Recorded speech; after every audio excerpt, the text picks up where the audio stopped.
గురూజీ ఇప్పుడు శివ సాధువు అంటున్నారు కాబట్టి మనకిప్పుడు శివరాత్రి వస్తుంది. మరి శివరాత్రి రోజు ఏ విధంగా ఉండాలంటారు? మహిళలైనా, పురుషులైనా ఎలాంటి పూజలు చేసుకుంటే బెటర్ అంటారు? హ్మ్. పూజలంటే పండ్లు, పలహారాలు. హ్మ్. పూజలంటే ధూపాలు, దీపాలు, నైవేద్యాలు. హ్మ్. పూజలంటే అలంకరణలు కదా! నీవే వండుకుంటావు ఇంట్లో. అమ్మ ఉంటది, నాన్న ఉంటాడు, అందరూ వస్తారు. ఆ పలు రకాల పండ్లు తెస్తాం ఇగ. యాపిల్లు, ఖర్జూరాలు, ఇది హ్మ్. తింటేనే ఉపవాసం పోతదంట అని కొన్ని చెప్తే తెస్తాం కదా! హ్మ్. శివుడిని పెట్టేస్తాం విగ్రహానికి, పెళ్లి చేస్తాం. కొన్ని ఉంటాయి. శివ పూజలో ఇంతవరకి ఉపవాసమే ఉండాలి అని రుజువు చేయబడిన శాస్త్రం మనది. ఆ రోజు హ్మ్. ఉపవాసం కంపల్సరీ ఉంటారు మనోళ్ళు. ఎందుకు ఉపవాసం ఉంటారు అనేది తెలియదు. హ్మ్. శాస్త్రంగా ఏం చెప్పిందంటే ఆరోగ్యపరంగా కూడా ఒక పొద్దు ఉండడం వల్ల కొన్ని మలినాలు శుద్ధపడడము, వృద్ధి చెందడము జరుగుతుందన్నారు. శివుడి యొక్క కళ్యాణానికి ఉన్న ప్రత్యేకమైన రోజు శివరాత్రి. అవును. శివుడు పుట్టినరోజు శివరాత్రి. హ్మ్. ఎందుకు పుట్టాడు? ఆయన కళ్యాణం ఏం జరిగింది? అసలు ఎందుకు చేసుకోవాలి? హ్మ్. ఉపవాసాలు ఏందనేది మీరు ప్రశ్న. అవును. పూజ గురించి నేను వస్తాను మళ్ళీ. శివతత్వం అనేది మానవత్వంతో ముడై ఉందమ్మా. నెత్తిలో హ్మ్. గంగున్న వాడికి నువ్వేమి అభిషేకం చేయగలవు? అన్నపూర్ణాదేవిని శరీర భాగంలో పెట్టుకున్న వాడికి ఏం అన్నం పెట్టగలవు? హ్మ్. అవునా కదా? నీ ఆత్మని పుట్టించిన ఆయనకి ఏ ఆత్మతోని పవిత్రతను తేగలవు? హ్మ్. వాస్తవం కదా? ఆయన ఏమడుగుతాడంటే మనస్సు అంతఃకరణ శుద్ధితో నన్ను పూజించండి. నిజమైన ఆకలితో ఉన్నవాడికి, నిజమైన అవసరం ఉన్నవాడిని మీరు అండగా ఉండేలా చూసుకున్న దాంట్లోనే నేను భక్తి. ఎందుకంటే నేను ఉన్నానని రుజువు చేయండి. అంటే అవసరం, ఆకలి ఇవి రుజువు చేయబడ్డాయి మన దగ్గర. శివుడే హ్మ్. రుజువు చేశాడు. తల్లి పార్వతీమాతని పెళ్లి చేసుకున్న తరుణం గురించి మన దగ్గర చెప్తాం. అంటే శివ అవును. కళ్యాణం ఎట్లా అవును. జరిగింది, ఏం జరిగింది, ఎలా పోయిందని. అంతకు ముందుకు బ్రహ్మ విష్ణువులు ఇద్దరు గొడవ పడతారు తల్లి. నేనంటే గొప్ప, నేనంటే గొప్ప. అవును. వాళ్ళిద్దరి గొప్పతనాన్ని తండ్రి వాళ్ళిద్దరిలో ఉన్న అహాన్ని అణిచేసిన రోజు కూడా శివరాత్రి. హ్మ్. ఎలా అణిచాడు? నీవు నేను గొప్ప అని తండ్రి ఏం చేస్తాడంటే బ్రహ్మకు 5 తలలు ఉంటాయి కదమ్మా. అవును. బ్రహ్మ పడుకుంటాడు ఒక దగ్గర. హ్మ్. పడుకోవడం కాదు. ఒక దగ్గర కూర్చుంటాడు. విష్ణువు పాల సముద్రంలో ఆదిశేషుపై నిద్రపోతుంటాడు. హ్మ్. ఇక బ్రహ్మ లేచొస్తాడు. ఎందుకంటే బ్రహ్మ నేనే గొప్ప అనుకుంటాడు. అక్కడ హ్మ్. విష్ణువు కూడా నేనే గొప్ప అనుకుంటాడు. ఇద్దరు గొప్ప గొప్ప అన్న గొడవలే ఉంటాయి వాళ్ళిద్దరి మధ్యలో. బ్రహ్మ ఏం చేస్తాడంటే విష్ణువుని ఒకసారి చూసొద్దాం. ఏం చేస్తున్నాడో నాకంటే చిన్నవాడు కదా అని ఒకసారి వెళ్ళి ఆయన గారు ఉన్న పాల సముద్రం దగ్గరికి వెళ్తాడమ్మా. హ్మ్. వెళ్ళినప్పుడు బ్రహ్మ వచ్చినట్టు తెలవాలి కదా! ఇప్పుడు మీరు మీ నాన్నగారు ఎవరో వచ్చినప్పుడు తెలిస్తే మీరు ఏం చేస్తారమ్మా? టక్కున లేవడమా? అవును. నీళ్లు తెచ్చేయడమో లేకపోతే మర్యాద చేస్తారు కదా! అవును. బ్రహ్మ అక్కడికెళ్ళి ఇలా అంటాడు. ఇట్లా అంటుంటాడు ఆయన వచ్చాడు అని తెలవడానికి. తడుముకుంటూ ఉంటాడు. ఆయన గారు విష్ణు మైండ్ ఆయన మనసంతా ఏంది నేనే గొప్ప అనుంటే ఈయనొచ్చి నాతో మాట్లాడాలని ఈయన అహంలో ఉంటాడు. బ్రహ్మకేమో ఈయనొచ్చి నాతో మాట్లాడాలి అని ఉంటాడు. హ్మ్. అప్పుడు విష్ణువు లేవకపోవడం వల్ల ఏమయ్యా నాకంటే గొప్పవాడివాను నేనే కదా 5 తలలున్న గొప్పవాడిని లేవట్లేదన్న ఇద్దరు వాగ్వివాదం మొదలవుతుంది. హ్మ్. వాళ్ళిద్దరు వాగ్వివాదం ఏంటంటమ్మ గొడవ ఆయుధాలు వేసుకునే దాకా వెళ్తుంది. హ్మ్. ఆయుధాలు అంటే నువ్వా నేనా ఓడిపోయిన వాళ్ళు నేనే గొప్ప అని చెప్పాలన్నమాట. గెలిచిన వాళ్ళు గొప్ప అని. గొప్ప అని చెప్పాలి. అలా ఇద్దరు ఆయుధాలు విసురుకుంటున్న సమయంలో ఇద్దరి మధ్యలో నుంచి ఒక అగ్ని లింగం అంటే అగ్ని స్తంభం ఇద్దరి హ్మ్. మధ్యలో నుంచి వెళ్తుంది చాలా బలంగా. అది కూడా రాసింది మన దగ్గర. ఆ యొక్క కాంతిని చూసి ఇద్దరు వెనక్కి జరిగిపోతారు. ఆ కాంతి ఎక్కడి నుంచి వస్తుందో కనిపెట్టిన వాళ్ళు గొప్ప అని ఇద్దరు విష్ణు తర్వాత బ్రహ్మ పైకి వెళ్తాడు, విష్ణు కిందికి వెళ్తాడు. హ్మ్. శ్వేత హంస మూర్తి అయి ఈయన హంసవాహనుడై ఈయన గారు పైకి వెళ్తారు బ్రహ్మ. శ్వేత వారాహమూర్తి అయి ఈయన కిందికి వెళ్తాడు. హ్మ్. విష్ణు కనిపెట్టలేకపోతాడు. ఇక నేను ఓడిపోయినట్టే బ్రహ్మే గొప్పోడు అని. హ్మ్. బ్రహ్మ పైకి వెళ్తూ ఉంటే అక్కడ నుంచి మొగలి పువ్వు కింద పడుతూ ఉంటుంది పైనుంచి. హ్మ్. మొగలి పువ్వుని అడుగుతారు, ఓ కుసుమ మీరు పైనుంచే వస్తున్నారు కదా, ఈ ఇంతటి కాంతివంతమైన అగ్నిలింగం ఎక్కడి నుంచి వస్తుందో చెప్పగలరా అని అంటే ఆ మొగలి పువ్వు ఏం చేస్తుందంటే అమ్మ 1000 సంవత్సరాల నుంచి చూస్తున్నా ఇది పైనుంచి వస్తుంది అని అంటది. హ్మ్. అంటే బ్రహ్మకి ఓహో ఇది పైనుంచి వస్తుందని తెలిసిపోతుంది కదా, ఆది అంతం ఏందనేది. హ్మ్. ఆది అని తెలిసిపోతుంది, అంతమని తెలిసిపోయేసరికి ఆయన బ్రహ్మ కిందికి వస్తాడు. హ్మ్. రాగానే విష్ణుతోనిగా విర్రవీగుతాడు. ఆహాహా అని నవ్వుతారు కదా తల్లి. హ్మ్. విష్ణు అంటాడు మమ్మల్ని క్షమించండి, మీరే గొప్పవాళ్ళు నేను కనిపెట్టలేకపోయానని నిజం చెప్తాడు. హ్మ్. బ్రహ్మ పైనుంచి వస్తుంది ఇది అని చెప్పడానికి ఇట్లా నాలుకే అంటే మాట తీయేసే లోపే తండ్రి యొక్క ఖడ్గం వచ్చి బ్రహ్మ తల లేపేస్తుంది ఈ పైతల. మాట కూడా పలకనియ్యాడు. ఉమ్, తల లేసి అక్కడ పడుతుంది. పడగానే విష్ణు తండ్రి ఇద్దరు ఒకసారి అలర్ట్ అవుతారు, బ్రహ్మ విష్ణు. అదేం జరుగుతుంది ఇక్కడ అనేసరికి అప్పుడు తండ్రి కనబడతాడు. లోకనాథుడు భూతనాథుడు ముక్కంటి. ఆకాశవాణి వినబడుతుంది, ఉమ్, నేను మహాముఖంటిని అని. దిగ్విజమైన కాంతివంతమైన ఆ అగ్నిలింగానికి కారకుణ్ణి నేను అంటాడు. ఉమ్, మీరే ఉన్నారని రుజువు ఏంటి, మీరు వచ్చారని రుజువు ఏంటి, మీరు మాకంటే గొప్పవాళ్ళంటే రుజువు ఏంటంటే మీ ఇద్దరు నేను ఎక్కడి నుంచి వస్తున్నానో ఆది అంతాన్ని కనిపెట్టడానికి వెళ్ళారు కదా అని చెప్పేసి తండ్రి కనబడి, నేనేం చేస్తే మీరిద్దరు నమ్ముతారు అన్న ఒక వర్డ్ వచ్చినప్పుడు ఆ అగ్నిలింగాన్ని తండ్రి పట్టుకొని చూయించండి అంటారు. అంటే వీళ్ళు ఆ కాంతిని తట్టుకోలేకనే పారిపోయారన్న తరుణం ఏర్పడినప్పుడు తండ్రి ఆ అగ్నిలింగాన్ని చేతితో ఇలా పట్టుకుంటాడు. తల్లి పట్టుకున్న ఆ తరుణం ఒకటి. ఆ అగ్నిలింగాన్ని పట్టుకుంటే కాదు, దాన్ని తుంచాలి అంటారు. తుంచాలి అన్నప్పుడు తండ్రి ఈ చేతితో దాన్ని ఇలా కట్టి కొడతాడు. ఇట్లా కొట్టినప్పుడు ఆ అగ్ని స్తంభం 64 ముక్కలు అవుతుంది.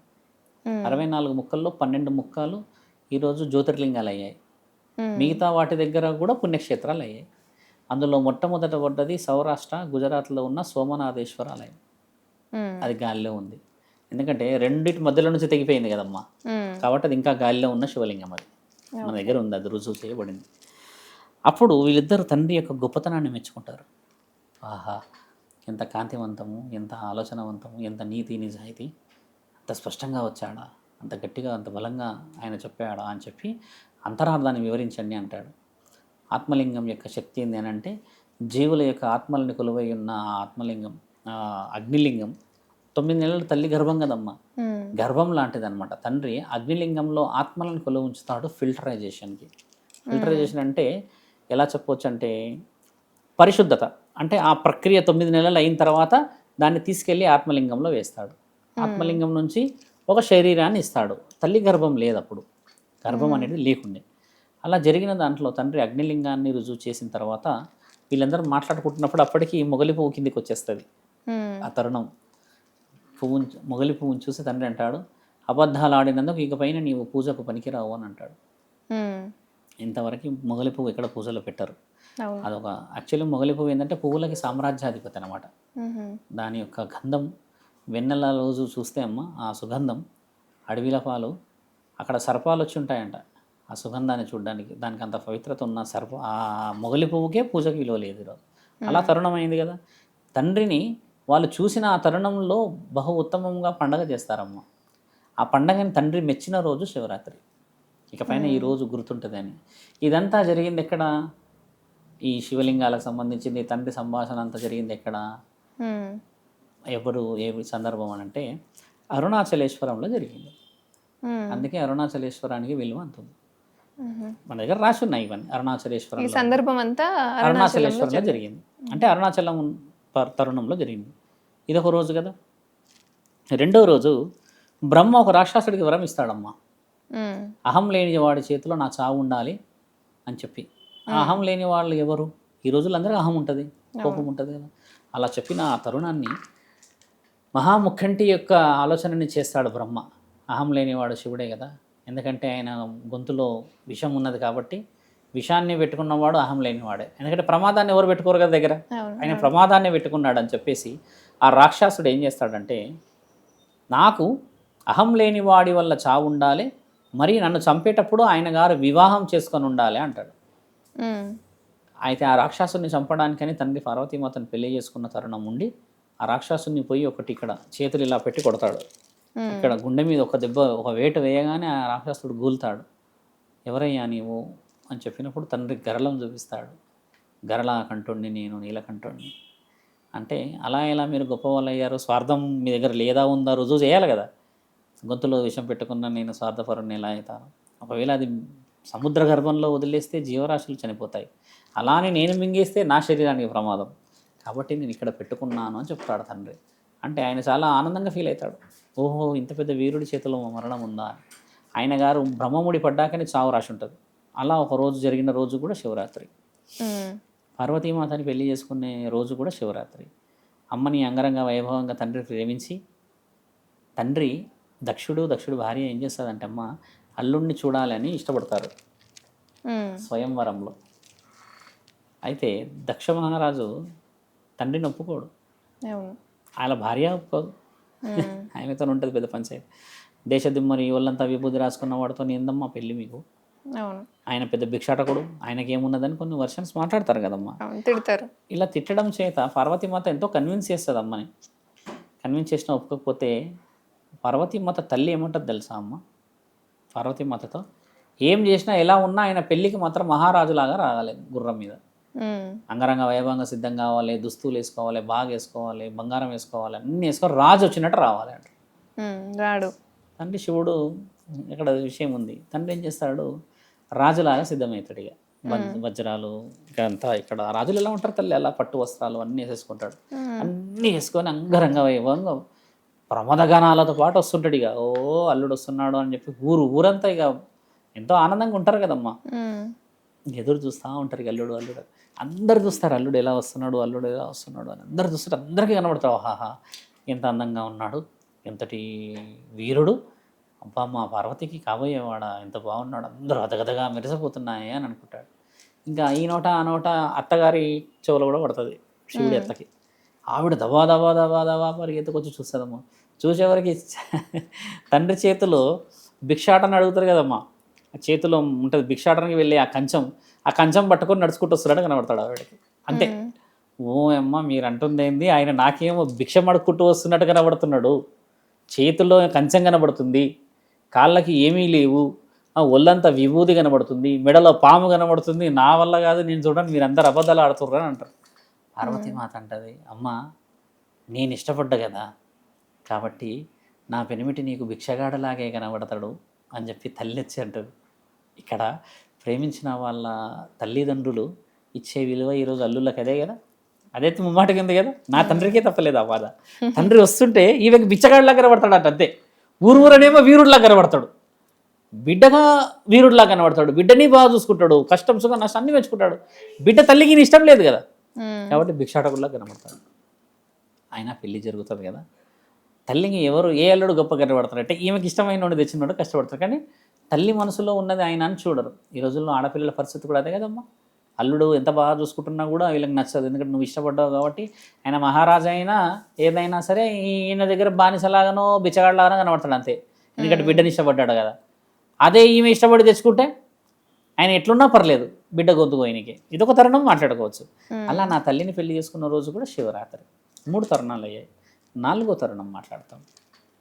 మనము భిక్షాటన విషయం పక్కన పెట్టి ఆ రోజు ఉపవాస కార్యక్రమాలు ఎందుకు చేయాలి? మీరేం ప్రశ్న అడిగారు, ఏం పూజలు చేయాలి అని. ఎలాంటి పూజలు చేయాలి, ఏ విధంగా ఉండాలి? తండ్రి ఆర్భాటము తర్వాత హంగు ఆర్భాటం అన్నీ చూస్తాడు. పెళ్ళిళ్ళు విగ్రహాలకి అంగరంగ వైభవంగా చేస్తుంటారమ్మా. జనరల్గా పెళ్ళి అంటే ఏంది, వంటకాలు, పిండి వంటలు, పట్టు వస్త్రాలు, పువ్వులు, భజంత్రులు, బాజాలు, తలంబరాలు, ఇవన్నీ హడావిడి. ఆ రోజు వంటలు బాగా చేస్తారు. ఒకప్పుడు వంటలు ఉండేవాళ్ళు, శివరాత్రి రోజు అన్నదానాలు చేసేవారు. ఇవన్నీ జరుగుతున్న తరుణంలో తండ్రి కరెక్ట్గా ఆ పెళ్ళి జరిగే సమయం మధ్యలోకి ఒక ముసలివాడి రూపంలో భిక్షాటకుడిలాగా వస్తాడమ్మా. భవతీ భిక్షాందేహి అని అందరూ ఒకసారి ఉలిక్కిపడతారు. అయ్యో తండ్రి వివాహం చేసే సమయంలో నైవేద్యమే పెట్టలేము, ఈయన భిక్షాటనకు వచ్చాడు, వెళ్ళమనండి. సహజంగా తిరస్కరణ. తండ్రి 3 సార్లు అడుగుతాడమ్మా, ఆయన తిరస్కరిస్తారు.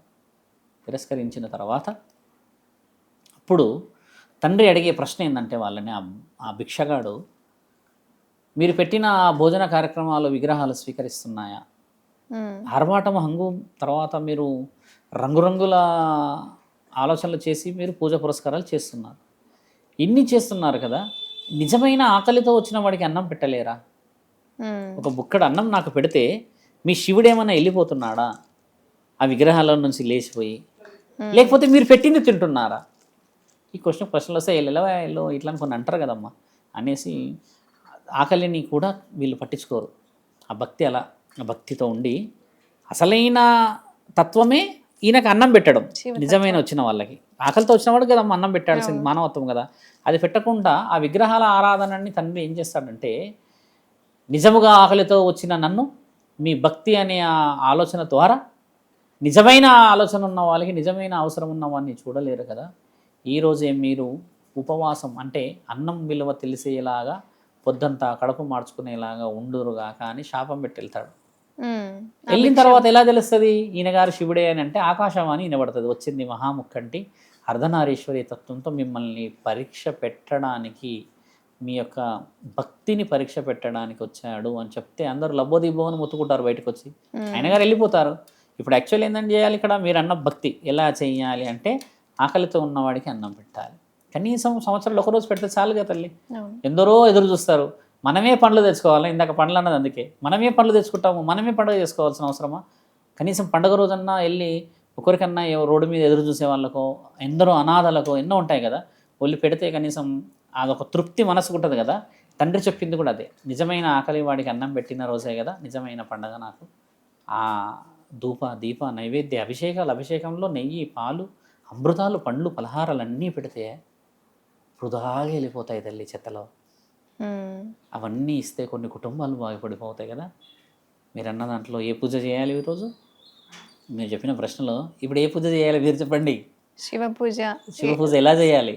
ఎదుటి వాళ్ళకి అన్నం పెట్టి పూర్తి చేసుకోవాలి. ఆకలితో ఉన్నవాడికి అన్నం పెట్టిన పూజే మహా శివరాత్రి పూజ అమ్మ. మనం ఎలాగో తింటాం, మనకు పరమాత్ముడు ఇచ్చాడు ఈ ఇల్లు, ఈ గూడు, ఎంతో మంచి వచ్చాడు కదా. అసలు ఏమీ లేని వాళ్ళు రోడ్డుపై కూర్చొని ఏమైనా పెడతారేమో, కనీసం పండుగ రోజన్నా పెడతారని ఎదురు చూస్తారు కదా. అలాంటి వాళ్ళకి పెట్టమన్నాడమ్మా శివరాత్రి. నా పెళ్లి రోజు పెట్టకపోతే మరి ఏ రోజు పెడతారు మీరంతా? అవునా కదా. శివుడి పెళ్లి రోజు పెట్టకపోతే ఏ రోజు పెడతారు మీరు? ఆయన పుట్టినరోజు, ఆయన పెళ్లి రోజే పెట్టాలనేది నియమం. పండ్లు పలహారాలు తెచ్చుకొని ఇంట్లో దీప నైవేద్యాలు మనం 100 చేసుకుంటాం తల్లి. నేను అన్న ప్రశ్న కూడా అదే. శరీరంలో అర్ధభాగం అన్నపూర్ణేశ్వరి మాతకే ఉన్నప్పుడు ఏం పెడితే సాటిస్ఫై అవుతాడు ఆయన అంటే తృప్తి. నెత్తిలో గంగని వేసుకున్నవాడు ఏం పెడితే తృప్తి పడతాడంటే అమ్మ, నీ మనస్సాక్షితో అంతఃకరణ శుద్ధిని పెడితే, నిజమైన ఆకలితో ఉన్నవాడికి అన్నం పెడితే, అది కదమ్మా మహాశివరాత్రి స్పెషల్. జాగరణ ఎందుకు ఉండాలంటారు? జాగరణ మళ్ళీ వచ్చి భిక్షాటన భవతి భిక్షాందేహి అంటే 12 గంటల వరకు ఉంటారు. అందుకని దాని అర్థం అదే. మనోళ్ళు ఏం ఆడతారు ఆ రోజు? Chess, carroms, shuttles. శివపురాణం వింటే ఏమవుతుందమ్మా? ప్రాణం పోతుందా? ఇంట్లో అందరం కూర్చొని ఒక భజన చేసుకుంటే ప్రాణం పోతుందా? అది చెయ్యం మనం. గుడిలో కథలు చెప్తారు, ఆడికి పోతామా? ఆడికి పోము. ఇక్కడ నుంచి మనం అమెరికాకి వీడియో కాల్ కొట్టుకొని కూర్చుంటాం. అది జాగరణ కాదు తల్లి. ఒకప్పుడు కథలు చెప్పేవాళ్ళు పెద్దలు, ముత్తాతలు, వాళ్ళందరూ చెప్తే ఉమ్మడి కుటుంబాలలో కూర్చొని మాట్లాడుకునేవాళ్ళు. ఇప్పుడు ఎలాగో లేరు అలాగా. కనీసం గుడికన్నా వెళ్ళాలి కదమ్మా. కళ్యాణం ఎంత బాగా చేస్తారు తల్లి. కొంతమంది బ్రాహ్మణులని మేము ఎప్పటికీ మెచ్చుకుంటాము, అనర్గళంగా చెప్పేస్తారమ్మ వాళ్ళు పెళ్ళి. అలాంటి వాళ్ళు ఎక్కడున్నారో వెతికి అలాంటి కళ్యాణాన్ని పోయి చూసి రావాలి. శివ పార్వతుల కళ్యాణం వింటే అమ్మ 1,000,000 జన్మల పుణ్యం తల్లి.